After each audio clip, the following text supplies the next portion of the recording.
KaraokeBooks. Sense and Sensibility. Written by Jane Austen. Audiobook. Chapter 35. Eleanor's curiosity to see Mrs. Ferrars was satisfied. She had found in her everything that could tend to make a farther connection between the families undesirable. She had seen enough of her pride, her meanness, and her determined prejudice against herself, to comprehend all the difficulties that must have perplexed the engagement, and retarded the marriage, of Edward and herself, had he been otherwise free.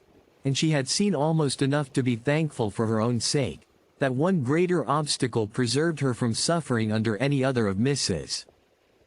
Ferrars's creation, preserved her from all dependence upon her caprice, or any solicitude for her good opinion. Or at least, if she did not bring herself quite to rejoice in Edward's being fettered to Lucy, she determined, that had Lucy been more amiable, she ought to have rejoiced. She wondered that Lucy's spirits could be so very much elevated by the civility of Mrs.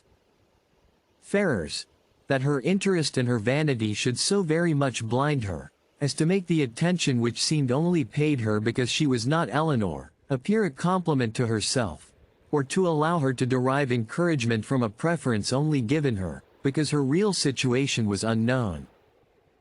But that it was so, had not only been declared by Lucy's eyes at the time, but was declared over again the next morning more openly, for at her particular desire, Lady Middleton set her down in Berkeley Street on the chance of seeing Eleanor alone, to tell her how happy she was.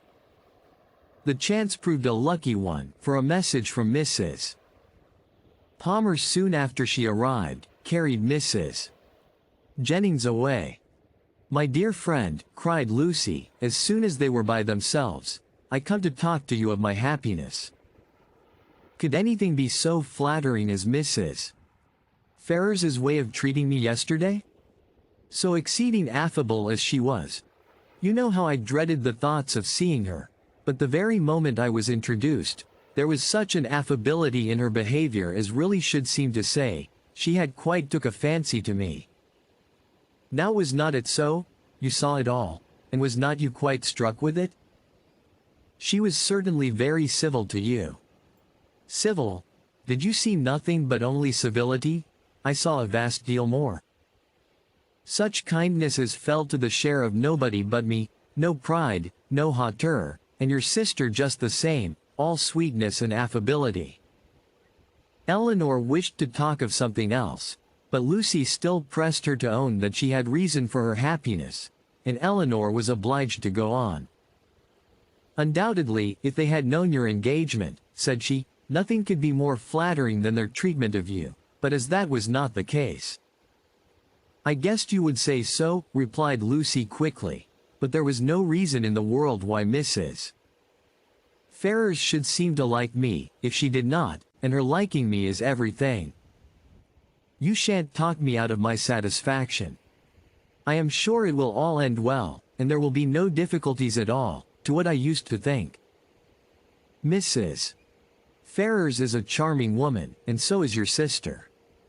They are both delightful women. Indeed, I wonder I should never hear you say how agreeable Mrs. Dashwood was." To this Eleanor had no answer to make, and did not attempt any. "Are you ill, Miss Dashwood? You seem low. You don't speak. Sure you had well?" "I never was in better health. I am glad of it with all my heart, but really you did not look it. I should be sorry to have you ill. You, that have been the greatest comfort to me in the world. Heaven knows what I should have done without your friendship." Eleanor tried to make a civil answer, though doubting her own success. But it seemed to satisfy Lucy, for she directly replied, "Indeed I am perfectly convinced of your regard for me, and next to Edward's love, it is the greatest comfort I have. Poor Edward! But now, there is one good thing, we shall be able to meet, and meet pretty often, for Lady Middleton's delighted with Mrs. Dashwood, so we shall be a good deal in Harley Street, I dare say, and Edward spends half his time with his sister. Besides, Lady Middleton and Mrs. Ferrars will visit now, and Mrs. Ferrers and your sister were both so good to say more than once, they should always be glad to see me. They are such charming women. I am sure if ever you tell your sister what I think of her, you cannot speak too high. But Eleanor would not give her any encouragement to hope that she should tell her sister. Lucy continued. I am sure I should have seen it in a moment, if Mrs. Ferrers had took a dislike to me.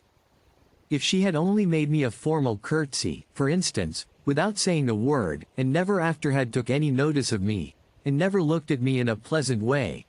You know what I mean, if I had been treated in that forbidding sort of way, I should have gave it all up in despair. I could not have stood it. For where she does dislike, I know it is most violent. Eleanor was prevented from making any reply to this civil triumph, by the doors being thrown open, the servants announcing Mr. Ferrers and Edwards immediately walking in. It was a very awkward moment, and the countenance of each showed that it was so. They all looked exceedingly foolish, and Edward seemed to have as great an inclination to walk out of the room again, as to advance farther into it. The very circumstance, in its unpleasantest form, which they would each have been most anxious to avoid, had fallen on them. They were not only all three together, but were together without the relief of any other person. The ladies recovered themselves first. It was not Lucy's business to put herself forward, and the appearance of secrecy must still be kept up. She could therefore only look her tenderness, and after slightly addressing him, said no more. But Eleanor had more to do, and so anxious was she, for his sake and her own, to do it well, that she forced herself, after a moment's recollection, to welcome him, with a look and manner that were almost easy, and almost open, and another struggle, another effort still improved them. She would not allow the presence of Lucy, nor the consciousness of some injustice towards herself, to deter her from saying that she was happy to see him, and that she had very much regretted being from home, when he called before in Berkeley Street. She would not be frightened from paying him those attentions which, as a friend and almost a relation, were his due, by the observant eyes of Lucy, though she soon perceived them to be narrowly watching her. Her manners gave some reassurance to Edward, and he had courage enough to sit down, but his embarrassment still exceeded that of the ladies in a proportion, which the case rendered reasonable, though his sex might make it rare, for his heart had not the indifference of Lucy's, nor could his conscience have quite the ease of Eleanor's. Lucy, with a demure and settled air, seemed determined to make no contribution to the comfort of the others, and would not say a word, and almost everything that was said, proceeded from Eleanor, who was obliged to volunteer all the information about her mother's health, their coming to town, and see, which Edward ought to have inquired about, but never did. Her exertions did not stop here, for she soon afterwards felt herself so heroically disposed as to determine, under pretense of fetching Marianne, to leave the others by themselves, and she really did it, and that in the handsomest manner, for she loitered away several minutes on the landing place, with the most high-minded fortitude, before she went to her sister.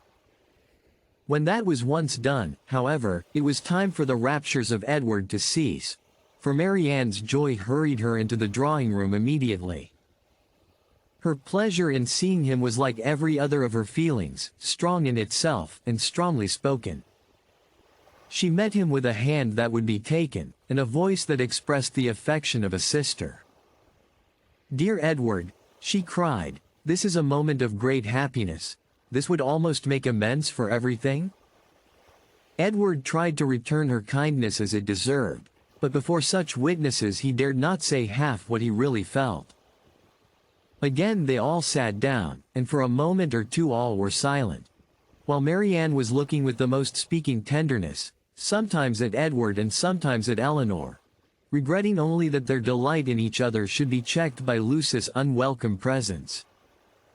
Edward was the first to speak, and it was to notice Marianne's altered looks, and express his fear of her not finding London agree with her. "Oh, don't think of me," she replied with spirited earnestness, though her eyes were filled with tears as she spoke. "Don't think of my health. Eleanor as well, you see. That must be enough for us both." This remark was not calculated to make Edward or Eleanor more easy, nor to conciliate the goodwill of Lucy, who looked up at Marianne with no very benignant expression. "Do you like London?" said Edward, willing to say anything that might introduce another subject. "Not at all. I expected much pleasure in it, but I have found none. The sight of you, Edward, is the only comfort it has afforded, and thank heaven. You are what you always were." She paused, no one spoke. "I think, Eleanor," she presently added, "we must employ Edward to take care of us in our return to Barton. In a week or two, I suppose, we shall be going, and, I trust, Edward will not be very unwilling to accept the charge." Poor Edward muttered something, but what it was, nobody knew, not even himself. But Marianne, who saw his agitation, and could easily trace it to whatever cause best pleased herself, was perfectly satisfied, and soon talked of something else. "We spent such a day, Edward, in Harley Street yesterday. So dull, so wretchedly dull. But I have much to say to you on that head, which cannot be said now." And with this admirable discretion did she defer the assurance of her finding their mutual relatives more disagreeable than ever, and of her being particularly disgusted with his mother, till they were more in private. "But why were you not there, Edward? Why did you not come?" "I was engaged elsewhere." "Engaged? But what was that, when such friends were to be met?" "Perhaps, Miss Marianne," cried Lucy, eager to take some revenge on her, "you think young men never stand upon engagements, if they have no mind to keep them, little as well as great." Eleanor was very angry, but Marianne seemed entirely insensible of the sting, for she calmly replied, "Not so, indeed, for, seriously speaking, I am very sure that conscience only kept Edward from Harley Street. And I really believe he has the most delicate conscience in the world, the most scrupulous in performing every engagement, however minute, and however it may make against his interest or pleasure. He is the most fearful of giving pain, of wounding expectation, and the most incapable of being selfish, of any body I ever saw. Edward, it is so, and I will say it. What? Are you never to hear yourself praised? Then you must be no friend of mine, for those who will accept of my love and esteem, must submit to my open commendation." The nature of her commendation, in the present case, however, happened to be particularly ill-suited to the feelings of 2/3 of her auditors, and was so very unexhilarating to Edward, that he very soon got up to go away. "Going so soon?" said Marianne. "My dear Edward, this must not be." And drawing him a little aside, she whispered her persuasion that Lucy could not stay much longer. But even this encouragement failed, for he would go, and Lucy, who would have outstayed him, had his visit lasted 2 hours, soon afterwards went away. "What can bring her here so often?" said Marianne, on her leaving them. "Could not she see that we wanted her gone? How teasing to Edward!" "Why so? We were all his friends, and Lucy has been the longest known to him of any. It is but natural that he should like to see her as well as ourselves." Marianne looked at her steadily, and said, "You know, Eleanor, that this is a kind of talking which I cannot bear. If you only hope to have your assertion contradicted, as I must suppose to be the case, you ought to recollect that I am the last person in the world to do it. I cannot descend to be tricked out of assurances that are not really wanted." She then left the room, and Eleanor dared not follow her to say more, for bound as she was by her promise of secrecy to Lucy, she could give no information that would convince Marianne. And painful as the consequences of her still continuing in an error might be, she was obliged to submit to it. All that she could hope was that Edward would not often expose her or himself to the distress of hearing Marianne's mistaken warmth, nor to the repetition of any other part of the pain that had attended their recent meeting, and this she had every reason to expect. If you liked what you heard, please subscribe to the channel.